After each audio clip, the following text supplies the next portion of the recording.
The following morning found me seated at my kitchen table, sipping coffee whilst watching footage from my roof camera.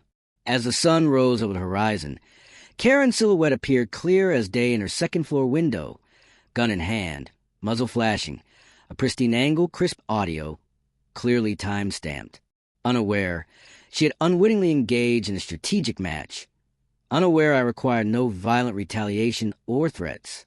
With patience and expertise, I possessed every tool needed to allow her to undermine herself in broad daylight, while I indulged in my chamomile tea.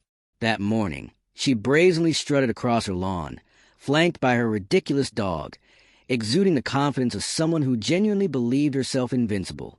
She waved to a neighbor and declared loudly, "I'm making sure this neighborhood stays safe from creeps," ensuring I overheard. I remained silent, knowing my non-reaction would be her undoing. Over the ensuing days, I transformed my property into a legal bastion. Not dramatic changes, but smart, quiet ones. I enhanced my camera system to upload files to cloud storage in real time, installed a discrete motion sensor on the western fence, and upgraded my video doorbell to stream directly to an off-site drive. What was once a tranquil garden was now a trap designed to capture folly. Revenge was never my intention. I was merely preparing for the inevitable. Karen was not one to retreat, her persistence promising escalation until she inevitably self-destructed in the blaze she ignited. Her theatrics intensified that week, producing a parade of spurious complaints. Public indecency, noise pollution, practicing unregulated body rituals, each fabricated on counterfeit HOA letterheads taped to my door like royal decrees. I meticulously preserved each in a folder. On Wednesday, my cameras caught Karen surreptitiously entering my yard under cover of darkness to scatter broken glass in the flower bed near my mat, a stunt so amateurish, it bordered on comical. I allowed her to finish, watched her sneak away like a raccoon, then quietly tidied the mess and uploaded the footage to my backup drive. By Thursday, I decided it was time to attend the HOA meeting, the ones I had previously avoided in hopes of remaining inconspicuous. But now I needed to introduce myself to the residents Karen had misled with her suburban fabrications. The meeting convened in the community center, a beige, overly air-conditioned building reeking of weak coffee and desperation. Upon entering, I felt eyes assessing me. Karen was already seated at the front, flanked by two minions under her sway. She spotted me, offering a smug, self-satisfied smirk as though she had already triumphed. I chose a seat at the back, kept my peace, and anticipated the performance. It unfolded predictably. She stood, clutching a flash drive, proclaiming dramatically, "We have a brewing situation in our peaceful community. One resident is endangering our values and possibly our lives." She inserted the drive, playing a disjointed video of me practicing yoga, accompanied by ominous music and captions suggesting unidentified rituals and potential cult activity. The room was enveloped in awkward silence. Then she produced a laminated map pointing, "Here he's facing east at sunrise." Classic invocation posture. Here he lights incense. Could be herbs, could be drugs. And here, this pose is clearly provocative to female neighbors. I rose slowly, approached the front calmly, requesting the chance to respond. The chair of the HOA, a frail gentleman who appeared eager to be elsewhere, nodded anxiously. I smiled, faced the room, introducing myself.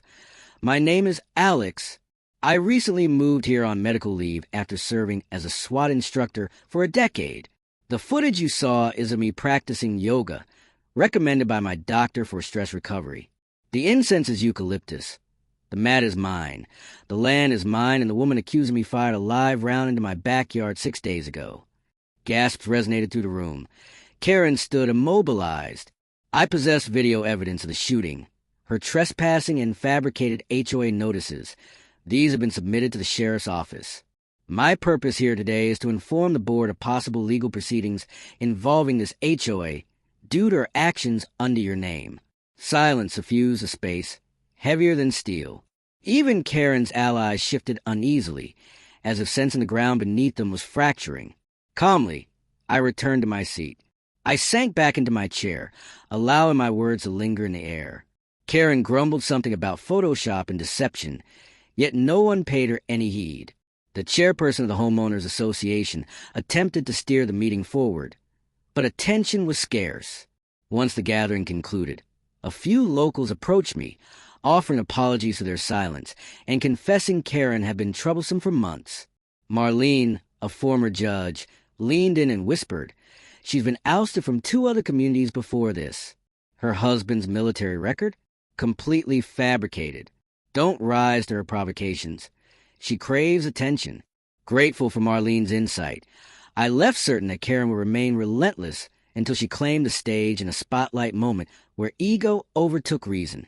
I orchestrated subtle provocations, like leaving my yoga mat angled slightly toward her garden, playing music softly enough to suggest cryptic messaging, and inviting a couple friends over, casually dressed yet with authoritative presence, from my SWAT team. Karen's sharp gaze flew like a hawk each time she sneaked a peek. Then Saturday morning brought a bizarre turn. Red spray paint adorned my backyard fence. The words, "This is not a training camp," scrawled hastily across the slats beside a stick figure in a yoga pose, devil horns and all. I paused before snapping a photo, allowing the neighborhood to share in its spectacle. Later, as she wandered past with her dog, her graffiti a testament to her own actions. Karen paled and hurried her step. I submitted a vandalism report online, attaching the photo and highlighting footage. It wasn't hard to trace the spray can back to her rubbish bin. She'd been careless. The video revealed her creeping over at 4 a.m, dressed in a robe, mismatched socks, and gloves bright as clown mittens in infrared. My feelings had evolved from anger to a strange mix of curiosity and pity. What level of delusion convinced her that yoga threatened her freedom? That it necessitated defending the neighborhood from a man practicing sun salutations? Yet I realized she was nearing the brink. Her next action would involve paint sprinklers or spy gadgets. It would either land her in legal trouble or utterly ruin her. Pride ensnared her, and misplaced pride is perilous. Karen was not one to retreat gracefully when humiliated at the HOA meeting. Rather than reflect, she escalated absurdly, as if her personal vendetta morphed into an overblown suburban crusade. The very next morning, she endeavored to erect what resembled a makeshift security tower in her backyard, merely an old lifeguard chair topped with patio umbrella, yet she sat up there with binoculars and notepad, vigilantly surveying as though guarding a penitentiary. Her small dog would bark at nothing, prompting her to scribble with fervor, creating a scene that was equal parts comical and ridiculous. But the palpable tension escalated her fixation from mere nosiness to outright hostility. I discerned subtleties in the neighbors' demeanors. Some averted their gaze entirely. Others offered discomfort smiles, their silence apology enough. Karen's bluster and penchant for fabricating panic were notorious. She distributed flyers alleging me an unlicensed paramilitary leader covertly orchestrating bodily control operations under the guise of yoga, using a grainy image of me stretching, with my arms circled in red, labeled a suspected gang tattoo. It was plainly a scar from a botched breaching drill. Collecting every leaflet I encountered, I compiled them into an extensive file of evidence. Though tempted to tear down the flyers, revealing them seemed more prudent. The more extreme her claims appeared, the less credible she became. Still, I understood mere exposure would not deter her. People like Karen don't concede, they adapt. Indeed, her subsequent tactic underscored this reality when late one night, sounds emerging from the vicinity of my garage piqued my attention. Upon reviewing security footage, I noticed a shadowy figure moving stealthily along the boundary of my property. She paused at the electrical panel, appearing to slip a thin metallic object between the wires. The sign read, "Hazard, unauthorized power supply subject to seizure." It was meant to be a warning, but it had no authority. I stepped outside into the garden and turned on the floodlights. Karen froze, caught like an amateur actor in a spotlight, attempting to explain herself as I discreetly recorded on my phone. "You're trespassing again," I stated calmly. She mumbled something about community safety and inspecting unapproved alterations. Remaining composed, I replied, "Leave now or I'll file a complaint tonight. No more warnings." She scurried away much like a child caught pilfering biscuits, but the damage was done.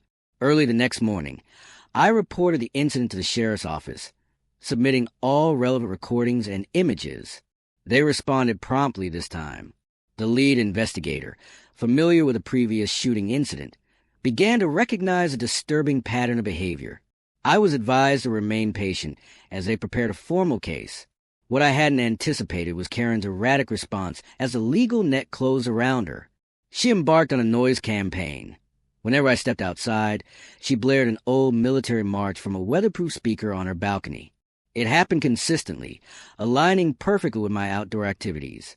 After 3 consecutive mornings, I confirmed she was watching me through her blinds, triggering the music to play. It was always Stars and Stripes Forever, distorted and barely audible. Eventually, she added taunt between tracks, yelling things like, "This is Britain, not a yoga retreat," and "Real men don't stretch." I chose not to react, maintaining my composure during my practice. It seemed my calm demeanor only frustrated her more. That evening, I discovered nails strategically scattered across my driveway. Not just a few, but at least 24, arranged deliberately to damage tires. I reported the incident, and Deputy Laurie, who had arrived after the shooting event, observed the scene. "This is escalating," she remarked.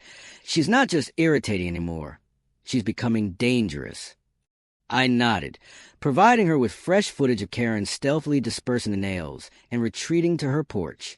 The following morning, I received an unexpected visit from Hank, the new HOA president, a recent addition to the neighborhood and a retired accountant. With a sincere handshake and a concerned expression, he acknowledged the growing tension.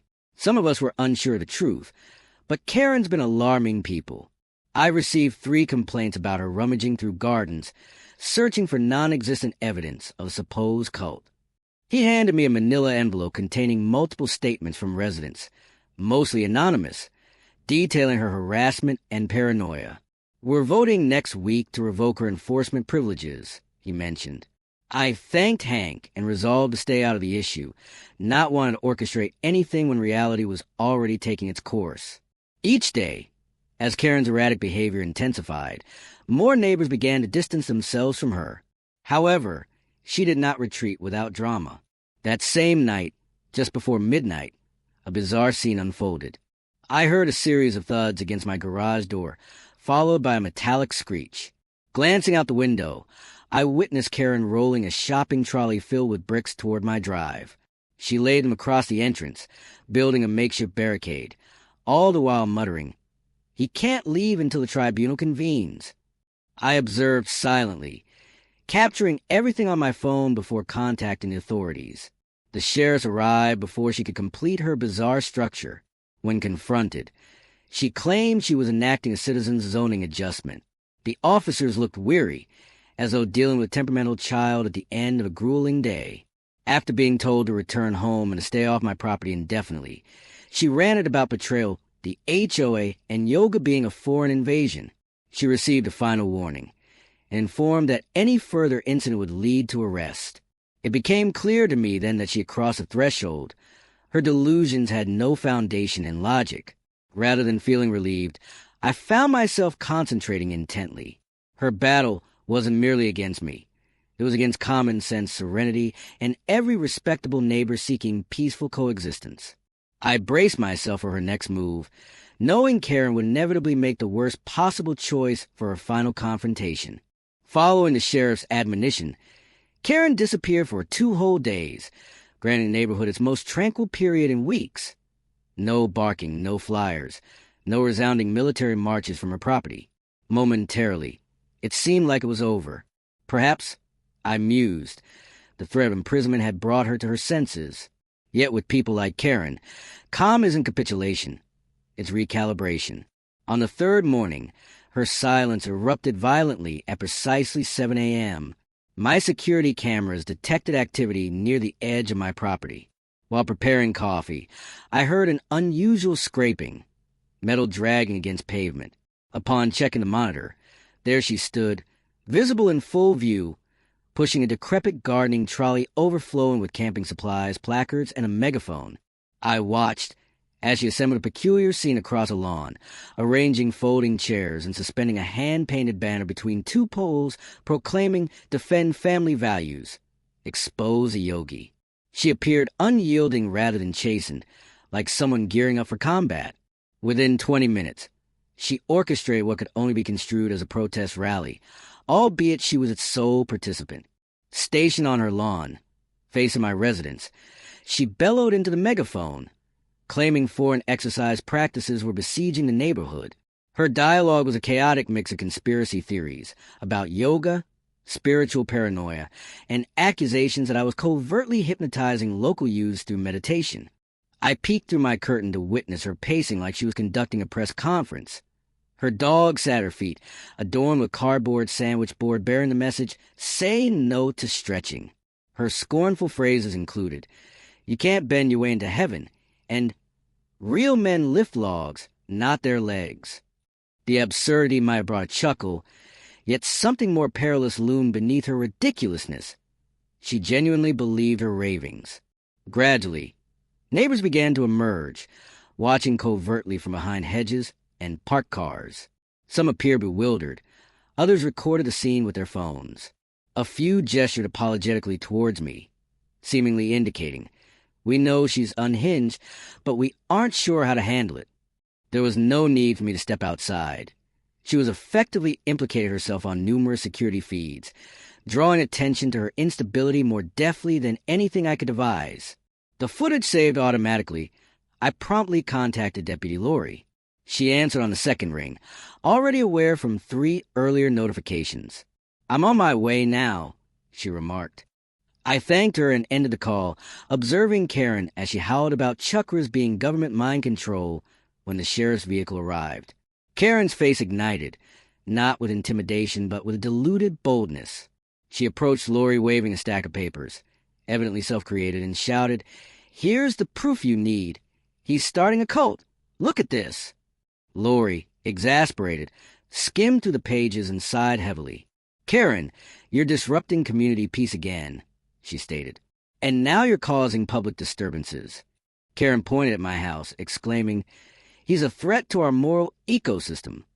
That phrase later turned into an online sensation.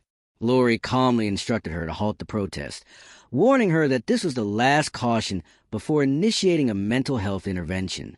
After the sheriff's departure, Karen retreated indoors, flushed with rage, leaving her signs erect like markers of some fictitious territorial dispute. That afternoon, I discovered several scattered across my lawn. Gathering them dispassionately, I stored them as evidence, now fully aware of the escalating situation. Before the interval, she was on the brink of something far more serious, and it had ceased to be merely about yoga. It was a matter of control, her facade of authority crumbling as she failed to intimidate me, influence the neighborhood, or transform a homeowners association HOA into her own private militia. That evening, I scrutinized the security footage of recent nights and discovered something unsettling. Karen hadn't just trespassed. On at least 2 occasions, she approached my rear window with a small device in hand. Upon closer inspection, it resembled a radio scanner. It seemed she was attempting to eavesdrop, as if I were broadcasting clandestine messages. This wasn't mere obsession. It was potentially criminal behavior. I compiled the clips and sent them to Lori with a formal report. Her response was swift. This was over the line, and they were initiating a criminal investigation while notifying the district attorney. The following day, Karen retaliated in the only way she could, through an attempt at humiliation. Early in the morning, flyers adorned several homes, mine included. They featured a doctored image of me during yoga, my face distorted with a caption declaring, "Enemy of the State. Exercise cult exposed." Below, in smaller print, it read, "Do not let your children be recruited through stretching. Beware the breathers." I didn't remove them. There was no need. Neighbors took them down themselves, with one even knocking on my door, clutching a crumpled flyer and offering support, stating, "I'm so sorry this is happening. We're with you." For the first time, I truly felt the tide had turned. Karen had exhausted her last ally, and what lay ahead was a gradual unraveling of her delusion. That afternoon, Hank from the HOA visited and asked if I would speak at the upcoming meeting, not about the yoga, but to share insights from my law enforcement experience and assist in formulating a neighborhood protocol for conflict resolution. I agreed, not out of desire to participate, but because I realized that silence emboldened people like Karen. Avoiding confrontation gave her the oxygen she craved, while addressing it publicly, with facts and composed authority, deprived her of it. That evening, as the sunset bathed everything in shades of orange and gold, I watched a group of neighborhood children cycle past Karen's house, slowing slightly, pointing at her signs and giggling. She yanked her blinds open and glared, but did not venture outside. The power she believed she wielded was slipping away, bit by bit. At the far end of the street, a neighbor began playing gentle classical music from their porch, a stark contrast to the military marches that used to blare. It felt symbolic, noise being replaced by peace. I unrolled my mat, settled into a seated position, and exhaled deeply. The breeze was cool, and the air was fragrant with jasmine and rain. I knew the final confrontation was near, as Karen wasn't the sort to retreat quietly. She would make a dramatic exit, but I was prepared. Whatever her next move was, the neighborhood had stopped focusing on me. They were watching her, and ultimately, she would reveal her true nature without any assistance from me. That morning, Karen decided to end her campaign with one last act of madness. It began deceptively calmly. The sun was rising, dew still clung to the grass, and for the first time in weeks, the distorted patriotic music or the screeches of her dog were absent. The neighborhood was beginning to return to an uneasy normality. Quietly, the HOA had voted to suspend Karen from attending meetings or submitting complaints. While this decision wasn't publicly announced, I learned of it through Hank. Reports of vandalism were being processed, and Deputy Laurie informed me that they were preparing to file formal charges for trespassing, harassment, and reckless endangerment. However, Karen must have sensed a net tightening around her, for her subsequent actions erased any doubts about her limits. I was sipping coffee on the back deck when I noticed movement through the hedge. This wasn't her usual pacing or peering. This was deliberate and focused. She was dressed in a black hoodie and camouflage trousers, as though she believed herself to be infiltrating enemy grounds. In her hands, she carried a long duffel bag, sagging slightly in the middle as if weighed down. I didn't need to speculate. I already had a clear understanding. I slipped inside, tapped a key on my laptop, and activated the live security feed, illuminating my garden with color-coded boxes tracking movement. Karen had breached the weak spot in her fence she'd fashioned the previous week, and as she entered my property armed, everything shifted. I locked the door behind me and triggered a silent alert, notifying the sheriff's department and 3 former SWAT colleagues who assisted me in setting up the security system. I then positioned myself just behind the living room curtain, listening to her mumbled soliloquy outside. Her steps around my patio were calculated, as if she were on a crusade against non-existent yoga extremism. The thunderous sound of a duffel bag unzipping reached my ears, revealing a bolt-action rifle. Not a replica, but the real deal, likely unregistered given Karen's record. She crouched behind the manicured bushes, aiming at my deck. Having no clue, she was already surrounded. Deputy Laurie was first on scene, arriving silently and approaching on foot from a block away. Soon after, an unmarked SUV arrived in Calvin. A former SWAT mate now in a special response unit emerged in plain clothes, but with his vest securely fastened beneath. Our eyes met briefly through the window. He nodded, signaling readiness for a swift, clean takedown. The aim was nonviolent, but Karen couldn't be allowed to continue her actions unchecked. She remained oblivious until 3 officers materialized from the corners and 1 from behind the fence. Before she could protest, Calvin had her pinned, the rifle evicted from her grip. Her voice rose in frenzied claims of patriots under siege and hostile takeovers by yoga cults. Her dog barked furiously at the officer's feet while she was handcuffed and lifted from the ground. I stepped outside with quiet resolve, hands tucked in pockets.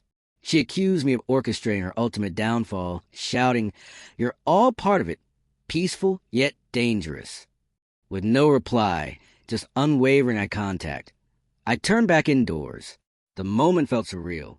Neighbors, once wary, stood silently in attendance, capturing the spectacle on phones.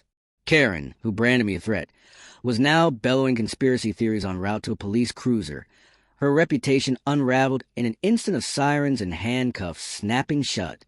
Later, Deputy Laurie filled me in. The rifle was unregistered, and Karen faced multiple charges, illegal firearm possession, trespass, attempted assault, and obstruction of justice. No longer a trivial matter. It had escalated into a felony.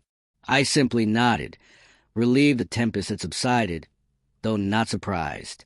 The following day, the HOA issued an emergency statement, severing all ties with Karen, revoking her membership and voting rights, barring her from future gatherings.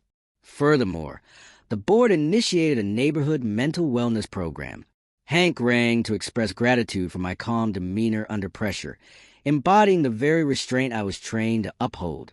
Chaos, after all, is mere noise. Staying centered is a key. As night fell, I found myself in the tranquility of my backyard once more, unfazed and ready to embrace the quiet under a canopy of stars. The mat unfurled beneath me, with no sirens, shouts, or gunfire to disrupt the serenity, just the gentle murmur of the wind, with clarity, purpose, and gratitude guiding me. Each yoga pose was an act of restoring peace rather than seeking revenge or validation. Karen had attempted to rob me of that calm, but her actions merely reaffirmed its importance. As I reached the final pose, lying supine and gazing at the vast sky, the absurdity of recent events struck me, a neighborhood conflict sparked by yoga, a middle-aged woman believing she could banish serenity with gunfire, her ignorance of who I truly was, unaware that my grounding as a SWAT instructor wasn't about tactics, but maintaining composure amidst chaos. Couldn't shake me. Tonight, for the first time in ages, the earth felt steady beneath me. Over time, our street began to regain its sense of normality. The stares ceased, whispers faded, and neighbors no longer avoided eye contact or crossed to the opposite pavement. Some even dared to nod in recognition, then offered quiet greetings, followed by more open conversations. It was remarkable how swiftly a community could heal once its source of disturbance was removed. With Karen's incessant antics gone, decency found space to breathe again. Even the Hoya, her erstwhile ally, began to untangle the community from the ties she'd bound. To my surprise, they organized a gathering for new residents and left a genuine invitation at my door. No absurd fonts or veiled threats, just a courteous note indicating time and place.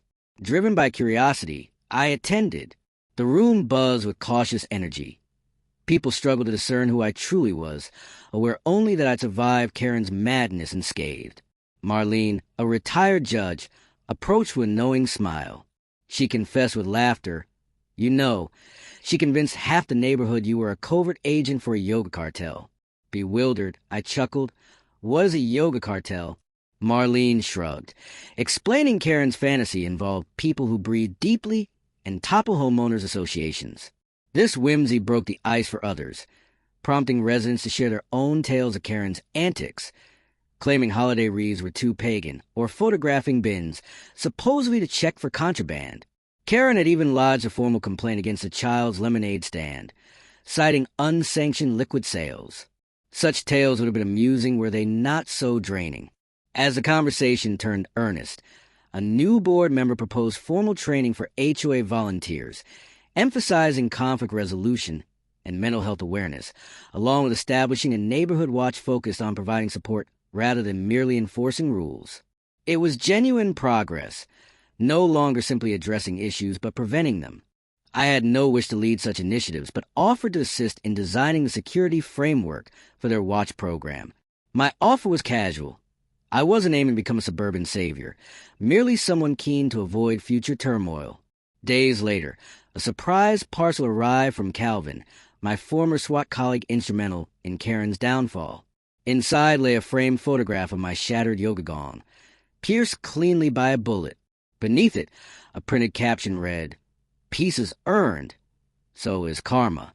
I laughed heartily for the first time in months, the somber humor encapsulating the bizarre ordeal I had weathered. In the garage, above my workbench, I hung it as a subtle reminder of peace's fragility and fulfillment found in its restoration. Regarding Karen, last I heard, she was mandated to undergo psychological evaluation pre-trial. Her charges persisted, including possession of an unregistered firearm, numerous counts of trespassing, and recorded threats, promising extensive repercussions. Her house was swiftly listed for sale post-arrest and marked as sold within a fortnight. The property lingered, silent and shadowed, its hedges overgrown, the mailbox drooping, seemingly resigned to a quiet surrender. When she touched the lifeguard chair, it transformed into a watchtower, standing as a testament to chaos until, without fanfare, a team arrived to dismantle it. With that, the last vestige of her influence vanished. The new occupants, a serene couple in their 30s, accompanied by their infant and lovable Labrador, settled in on their first day. They paid me a visit to introduce themselves, apologizing for the turmoil they had inherited. I reassured them that it was nothing to fret about and assisted them with rewiring their outdoor security lights when they faced difficulties. For the first time since moving in, I felt a genuine, peaceful connection with neighbors, an achievement more fulfilling than any courtroom victory or public triumph. I returned to my daily yoga practice with renewed ease, uninterrupted, unobserved, just me, my mat, and the morning sun. Occasionally, a few neighbors would join in from their gardens, either copying my poses with shyness or offering a friendly wave. It was nothing formal, but gestures of shared tranquility. One morning, Marlene called over the fence. "Look at you, a neighborhood menace turned morning guru." I laughed and bowed playfully. The atmosphere had shifted, becoming lighter and more secure. Eventually, I was invited to speak briefly at the local community center about situational awareness and personal boundaries. It was informal, a Q&A for residents keen to understand how to recognize escalating behaviors and handle neighborhood disputes. I kept it straightforward. Not every situation required confrontation, though some demanded action. Calmness wasn't weakness. It was strategy. Afterwards, several people approached to express their thanks, not merely for the advice, but for maintaining composure when others did not. That was, to me, the highest compliment. Anyone can retaliate, but exercising restraint demands deeper strength. The story of events began circulating online in snippets. A clip from the HOA meeting emerged, followed by footage of Karen's arrest and a snapshot of the ludicrous yoga cult flyer. Eventually, it appeared on a subreddit featuring tales of entitled individuals, labeled "Karen attempts to shoot a yoga instructor, unaware he's a SWAT trainer. Instant regret." I was not the one who posted it, nor did I need to, yet watching global reactions, people commenting, laughing, incredulous, reminded me that reality often surpasses fiction and humor follows. In the end, Karen didn't just leave me a story. She brought enlightenment to the suburban expanse. Residents no longer ignored warnings. They communicated more openly, listened deeply, and questioned loudly shouting voices.